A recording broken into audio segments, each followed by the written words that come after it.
Bonjour et bienvenue sur Insubmersible. On entend souvent parler de l'hypnose, mais connaissez-vous l'hypnonaissance? C'est une méthode qui aide à préparer la naissance autrement, en travaillant autant sur le mental que sur l'émotionnel. J'aurais adoré connaître cette méthode lors de mon premier accouchement, alors je suis heureuse de pouvoir vous la faire découvrir aujourd'hui. Avec Gabriel, praticien certifié et papa, nous allons explorer comment cette approche peut transformer l'expérience de l'accouchement, en redonnant confiance aux mamans, en impliquant pleinement les coparents et en offrant des outils concrets pour vivre ce moment en douceur. Bonne écoute! Bonjour Gabriel, je suis ravie de vous recevoir au micro d'Insubmersible aujourd'hui.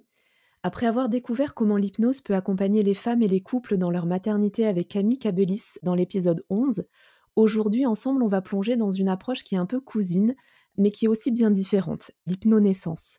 C'est une méthode qui est encore assez méconnue aujourd'hui, mais qui le jour J peut vraiment tout changer.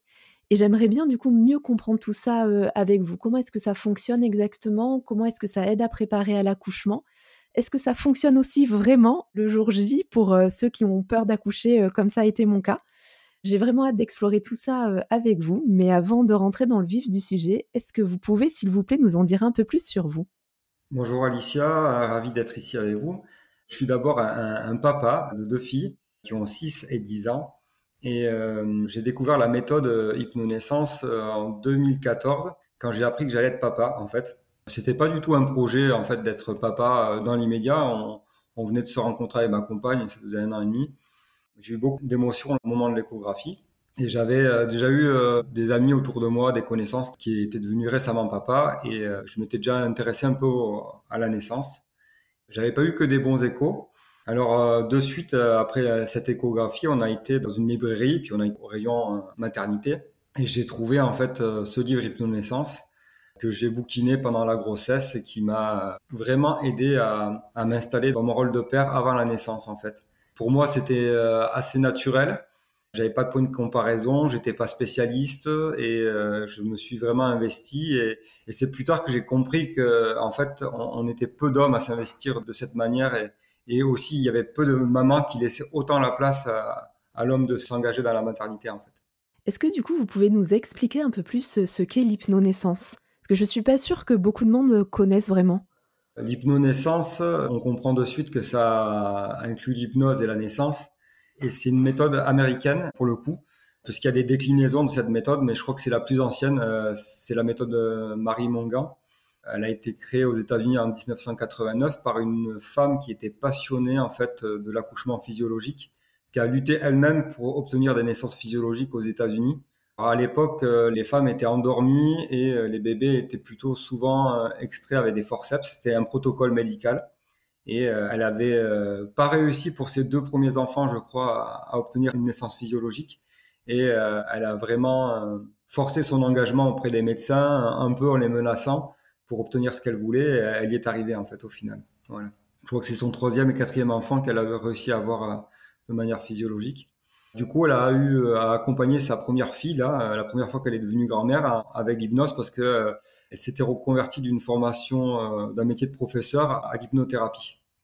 Et elle a créé une méthode autour de la préparation émotionnelle et mentale à l'accouchement avec l'hypnose.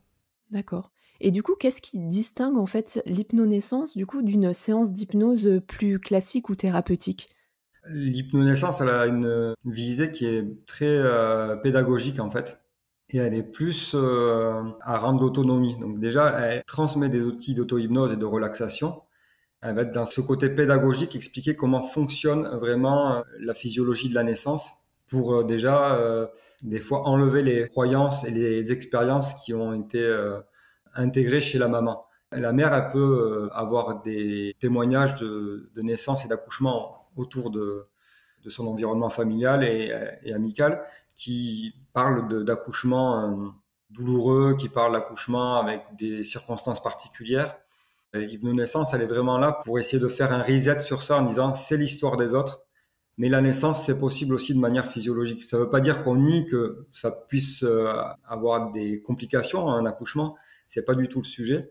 Ça ne remplace pas aussi un accompagnement médical, on ne remplace pas la préparation des sages-femmes, on ne remplace pas le suivi médical, mais on vient au niveau émotionnel et mental essayer de dire c'est ton histoire, c'est toi l'actrice et tu peux repartir à zéro en fait.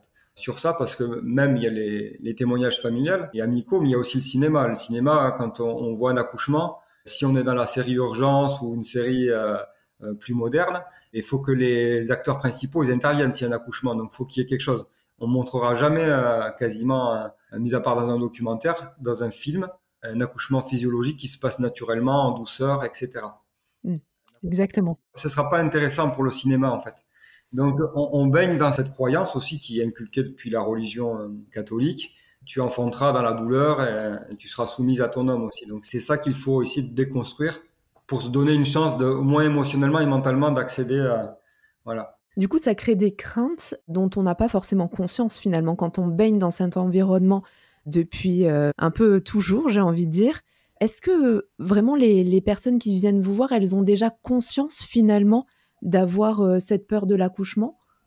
Le public que j'ai eu souvent, c'est des mamans qui ont déjà eu une première expérience d'accouchement, Ah d'accord. qui n'en avaient pas peur et qui ont eu une première expérience un peu traumatique, où elles ont pensé que les préparations à l'accouchement classique suffiraient et que elles pouvaient remettre leur corps, puis leurs émotions, leur âme aussi entre les mains des équipes médicales et qui en ont été déçues parce qu'elles sont prises en charge sur un aspect médical, de santé. S'il y a de la pathologie, ils sont dans leurs compétences pour agir et faire. Mais au niveau de l'accompagnement, des fois, c'est pas égal en fait, d'une maternité à l'autre et d'une personne à l'autre, parce que derrière des docteurs et des titres, il y a des humains. Donc, c'est souvent des mamans qui ont déjà eu une expérience délicate, des papas aussi qui n'ont pas vécu bien la première naissance. J'ai eu du personnel médical aussi qui sont très au fait de comment ça se passe dans le milieu de la santé, des protocoles et dans quoi ils sont un peu enfermés des fois. C'est bien, ça rationalise un protocole, mais des fois c'est un peu enfermant et pour eux ils savent que c'est difficile, donc ils viennent chercher des outils pour se préparer à rencontrer leurs confrères, leurs consoeurs dans ce moment qu'est la naissance. C'est important pour ces personnes-là de trouver des solutions en fait. Et de temps en temps, comme public, on a des parents qui sont, on va dire, déjà un peu au fait des naissances physiologiques, qui ont déjà eu des témoignages de naissance. C'est plutôt rare, mais ça arrive aussi, qu'on ait des parents, des jeunes couples souvent très investis et qui veulent se préparer à... Et du coup, est-ce qu'il y a un moment plus propice qu'un autre pour démarrer l'hypnonaissance, pour s'assurer du coup, des bénéfices le jour J? Alors, l'hypnonaissance, elle se pratique à partir du sixième mois de grossesse. Elle peut se pratiquer un peu avant. L'intérêt, c'est de pratiquer un entraînement en fait qui va permettre une transformation des croyances. C'est bien de pas aller sur des choses un peu chocs qui changent les croyances, qui changent la vision de la personne de manière trop radicale, et de pas commencer trop tôt aussi parce qu'après on peut s'épuiser dans l'entraînement. Donc le dernier trimestre de grossesse, c'est parfait pour ça.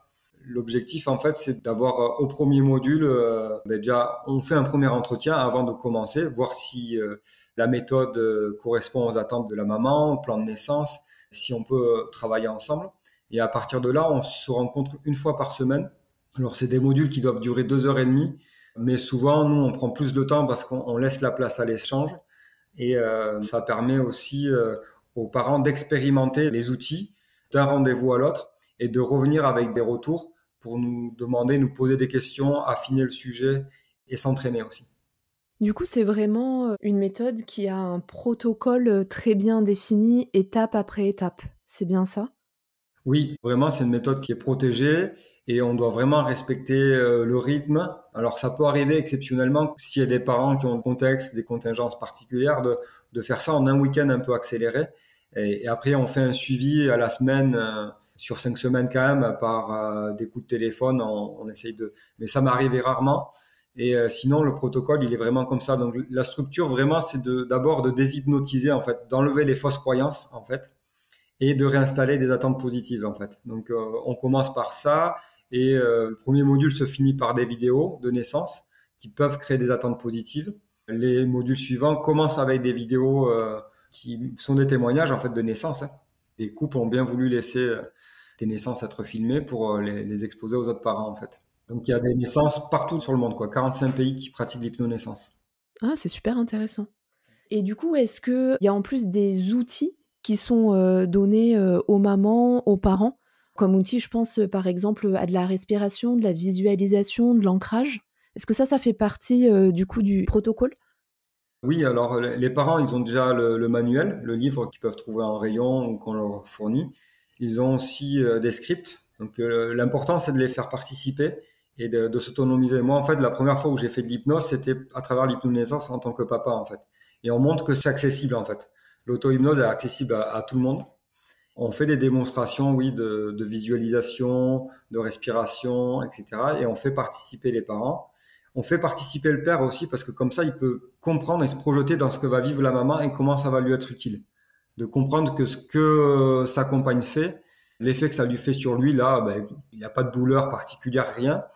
Mais des fois, il y a des papas qui s'en resservent. Ah, mais j'avais mal à la tête, j'ai respiré de cette manière, ou j'ai pris le temps, ou j'avais une rage de dents, j'ai réussi à diminuer l'inconfort de la rage de dents. On montre aussi plusieurs outils de relaxation en passant par les différents canaux d'apprentissage qu'on appelle le VACOG. Donc, il y a des gens qui sont plutôt visuels, d'autres auditifs, d'autres kinesthésiques, d'autres conceptuels aussi, même olfactifs. Et on propose plusieurs outils, plusieurs scénarios afin que les parents ils perçoivent quels sont les outils qui sont les meilleurs pour eux. Et après, c'est sur ces outils qu'ils vont s'entraîner. Ils vont choisir vraiment leur canal d'apprentissage favori et puis après s'entraîner sur ça. Et c'est sur ça qu'après, on va peut-être approfondir, les guider sur eux. Et après, bien sûr, il y a des respirations qui sont liées vraiment aux vagues. Nous, on appelle les contractions les vagues parce qu'on change le vocabulaire aussi un petit peu. C'est intéressant de changer le vocabulaire parce que souvent le vocabulaire, c'est déjà un ancrage qui est chargé. Si on parle de contraction, si on parle de douleur, en fait, on remobilise tout ce qui est en lien avec ces mots dans notre passé, en fait. Mmh. Ça crée une espèce de tension, en fait. Voilà, mais justement, ce mot tension, c'est important parce qu'on apprend aux mères à rester dans leur système nerveux autonome parasympathique. C'est celui de la relaxation parce qu'on peut pas être à la fois tendu, énervé et à la fois détendu. Et donc, du coup, c'est de s'entraîner à arriver à cet exercice de quand il y a des contractions de fin de grossesse, de vagues, de commencer à s'entraîner sur ce support qui est une expérience toute petite en termes d'intensité, les premières contractions, etc. Mais de replacer ces respirations, par exemple, de la vague dans le quotidien pour les amener aussi à être performantes et efficaces le jour de l'accouchement, en fait. D'accord. Et le papa peut participer, être présent en faisant des effleurements à la fin de la grossesse, etc. Donc l'entraînement, il se met vraiment en place sur le dernier trimestre avec le couple. Et c'est ça que j'aime beaucoup. C'est un papa aussi, hein. Exactement, c'est ce que j'allais vous dire. En fait, depuis le début de notre échange, vous parlez beaucoup, des parents et pas uniquement, de la maman, alors qu'il y a beaucoup de préparations à la naissance finalement qui mettent le focus, sur la mère et c'est tellement important en fait de vivre ça, à 2. Le coparent est aussi très important, mais souvent pas vraiment inclus, comme là vous le mentionnez. Du coup, il y a une vraie force de l'hypnonaissance à inclure, le coparent. Oui, oui, sans faire de comparaison avec les autres méthodes, mais rien que dans l'entourage que j'ai autour de moi, souvent les hommes que j'ai côtoyés, ils sont devenus pères une fois que l'enfant il est né, quoi, en fait. Et des fois, c'est dur de s'investir, en fait. Et je pense que les mamans, elles ont plus de facilité à laisser les pères s'investir dans leur paternité aussi, derrière, à trouver un équilibre quand ils se sont déjà investis. Parce que le père, pour l'acte d'amour, l'acte sexuel, il est présent, il est impliqué. Et je me demande des fois, moi, pourquoi il faudrait qu'il s'efface durant la grossesse et l'accouchement, parce que pour moi, c'est une continuité. Et la continuité, elle s'arrête même pas à la naissance, elle s'arrêtera quand les enfants quitteront la maison et seront autonomes, en fait. Et on sera toujours leurs parents. Mais je pense que cette implication, c'est un changement de point de vue par rapport aux époques où ben, les pères de famille restaient dans les salles d'attente et fumaient leurs cigarettes, tournaient en rond, savaient pas quoi faire. Et on peut être pleinement impliqué, que ce soit les pères ou même si c'est des compagnes de naissance. Moi, j'ai jamais eu à accompagner de couple homoparental, mais par exemple, il y a une cellule familiale qui voulait rester dans quelque chose d'un peu traditionnel où le papa ne s'occupait pas de la grossesse. Elle a engagé une doula pour faire l'hypnonaissance. Donc c'est la D'accord. doula que j'ai accompagnée. Donc c'est vrai que dans l'entraînement au quotidien, après à la maison, dans le partage, il y avait des choses en moins.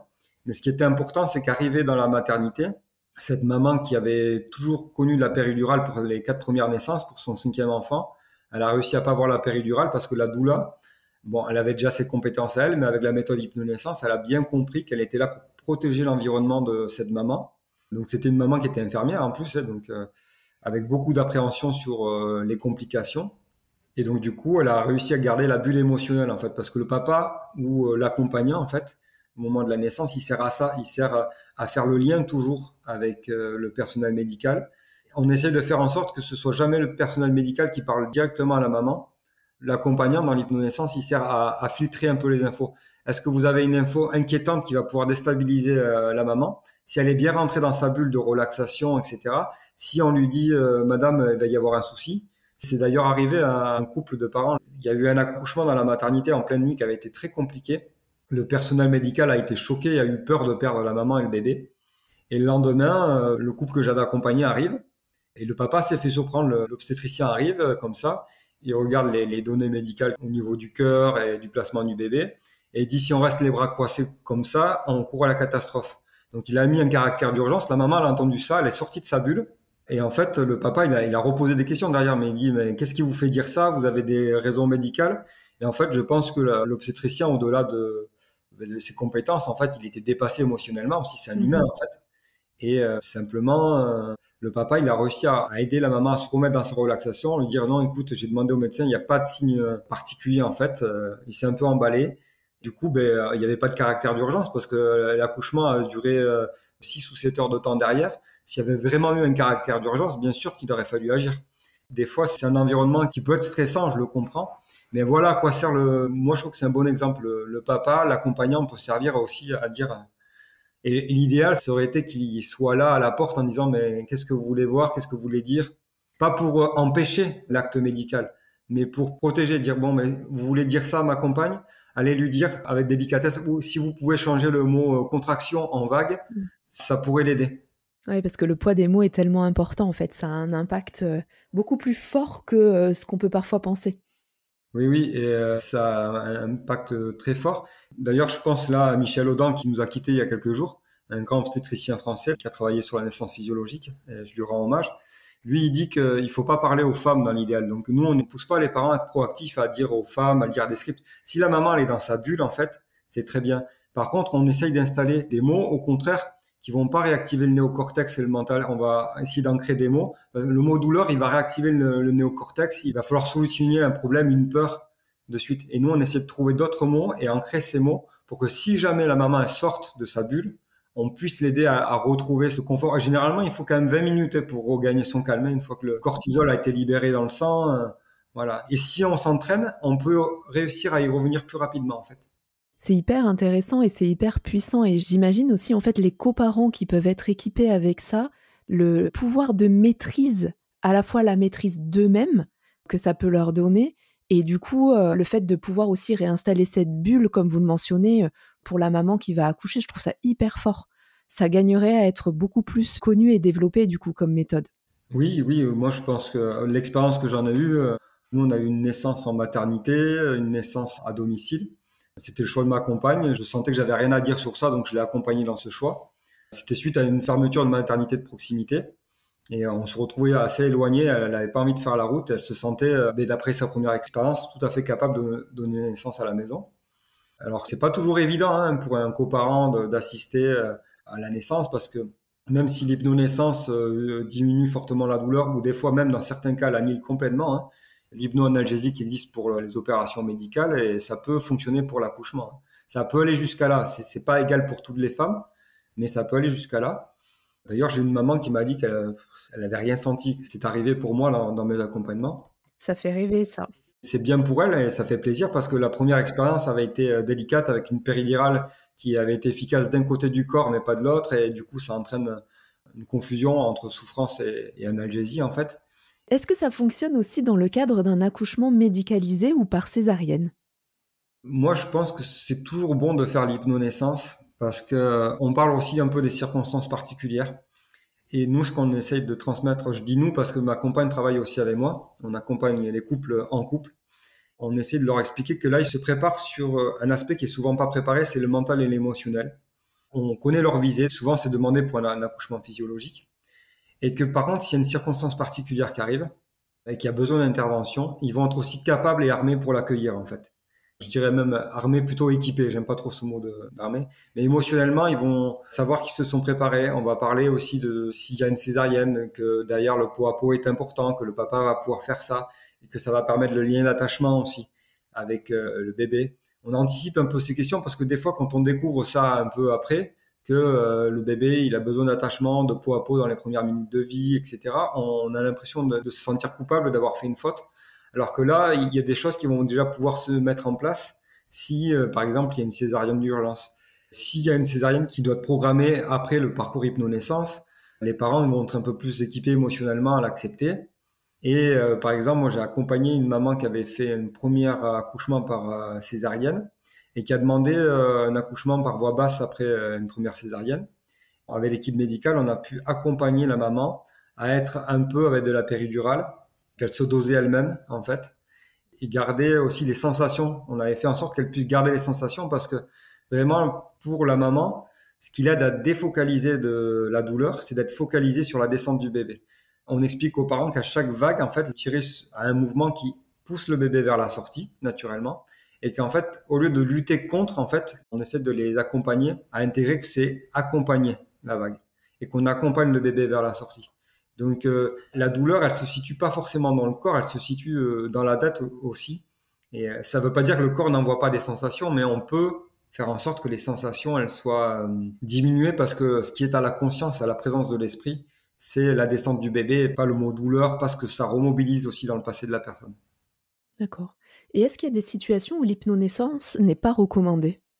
Alors l'hypnonaissance, moi je pense qu'elle n'est pas recommandée dans les mêmes cas que l'hypnose classique ou thérapeutique, c'est-à-dire quand il y a des diagnostics psychopathologiques qui sont posés. Là, je pense que c'est pas adapté. Ça m'est pas arrivé encore de recevoir une maman avec des psychopathologies qui seraient pas compatibles avec la visualisation, avec d'autres techniques. Voilà. Donc je vois pas de contre-indication à l'hypnonaissance en fait. Même seul, à la rigueur, des fois, on peut essayer de donner quelques outils à la maman, même si elle n'est pas encore accompagnée, qu'elle n'a pas trouvé d'accompagnant. Ça peut être aussi quelque chose qui peut l'aider. D'accord. Et comment on fait pour, trouver du coup un praticien qui est, formé à l'hypnonaissance? Alors, pour trouver un praticien formé à l'hypnonaissance, il y a le site en France, hypnonaissance.ue. C'est la branche francophone de l'hypnonaissance. Donc, il n'y a que des éducateurs certifiés sur le site. Il y a une carte. Et il y a le site américain qui référence tous les éducateurs internationaux, en fait. Il y a 47 pays. Sur chaque continent, il y a des pays qui pratiquent l'hypnonaissance. Et du coup, vous avez déjà été amené à échanger avec des praticiens, qui font cette pratique du coup à l'étranger et à faire un peu de partage d'expérience et voir comment est-ce que ça fonctionne, d'un côté comme de l'autre et essayer d'avancer ensemble? Alors pour moi, il y a la barrière de la langue, mais notre formatrice en France est anglophone, elle est britannique même. Donc on a quelques retours de transmission de témoignages de praticiens en Angleterre ou aux États-Unis. En France, on se voit régulièrement, en fait, une fois par trimestre, on a une visio, donc il y a des francophones suisses, belges, et on voit aussi la différence. Ce qui est marquant, c'est que la méthode marche de manière égale pour tous les couples, pour toutes les femmes, pour tous les bébés. Et on voit la différence des protocoles. Souvent, on prétend qu'un protocole, il est basé sur des données scientifiques. Et s'il était vraiment basé sur des données scientifiques, il faudrait qu'il soit le même dans tous les pays. Et en fait, on voit qu'il y a des différences de traitement de la femme. Par exemple, quand les membranes se sont écoulées, tel pays, ça va être 48 heures, un autre pays, 72 heures. Enfin, ils font en fonction aussi peut-être du contexte dans lequel ils sont, des moyens qu'ils ont. Par exemple, l'accouchement à domicile en Hollande, c'était 30% dans les années 90, ça Mmh. descend un petit peu, c'est 20%. Ici, on a l'impression qu'on a affaire à des sorcières quand on parle des accouchements à domicile à l'ordre des sages-femmes ou à l'ordre des médecins. C'est assez compliqué. Alors que moi, pour l'avoir expérimenté, voilà, on avait quelqu'un qui était clair. Si tous les signaux de santé étaient ouverts avant l'accouchement, ben on le faisait à domicile. S'il y avait le moins de doute, elle nous disait, moi, je joue pas, quoi. Vous allez à la maternité. Est-ce que vous savez quel pourcentage à peu près ça représente aujourd'hui les accouchements à domicile? J'ai aucune idée. C'est une goutte d'eau en fait. Pourtant, c'est une possibilité. Par exemple, les maisons de naissance aussi, qui est une autre alternative. Il y a plein de pays où c'est énormément développé. Et ça, quand on échange avec d'autres praticiens en Suisse, en Belgique, etc. Mais en France, on veut tout essayer par nous-mêmes, tout contrôler par nous-mêmes.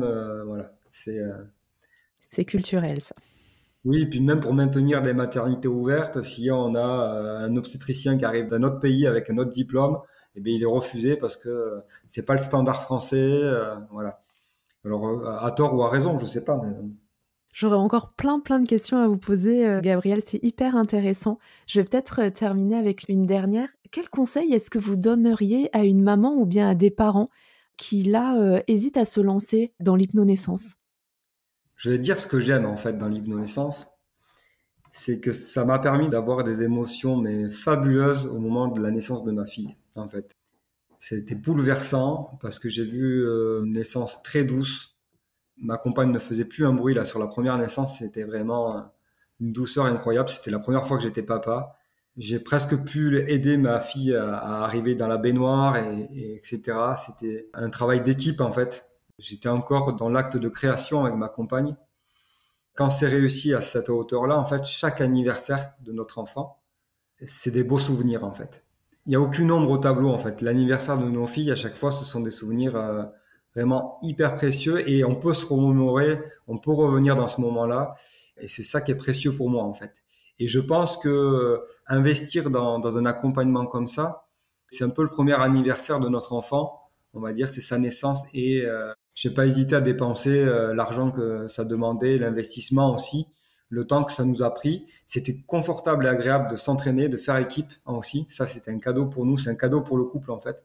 Et dans les difficultés de la vie en fait, ça nous a appris aussi à faire équipe en fait. Sur d'autres difficultés, la naissance c'était pas une difficulté pour nous finalement, mais quand des difficultés arrivent, en fait, on sait remobiliser ce travail d'équipe. C'est super inspirant, ça donne envie. Merci beaucoup, Gabrielle, de nous avoir partagé cette, technique qui est, je pense encore assez méconnue, aujourd'hui et qui gagne, clairement à être, beaucoup plus connue et beaucoup plus, développée. Je vous dis un grand merci et à très bientôt. Avec plaisir, à bientôt. Merci beaucoup d'avoir écouté ma conversation avec Gabrielle. J'ai beaucoup appris dans cet échange, j'espère que vous aussi. De mon côté, ce que je retiens en particulier, c'est que l'hypnonaissance, ce n'est pas une recette miracle, mais une préparation précieuse pour aborder la naissance plus sereinement, avec confiance et en équipe avec le coparent. Comme l'a partagé Gabrielle, c'est un vrai cadeau à la fois pour le couple et pour l'enfant qui arrive. Si cet épisode vous a inspiré, pensez à en parler autour de vous, il peut faire du bien, et à vous abonner à Insubmersible pour continuer à découvrir d'autres ressources concrètes et d'autres témoignages. Et souvenez-vous, chaque naissance est unique, et se donner les moyens de la vivre pleinement, c'est déjà un pas immense. Merci beaucoup pour votre écoute, et je vous dis à très vite sur Insubmersible.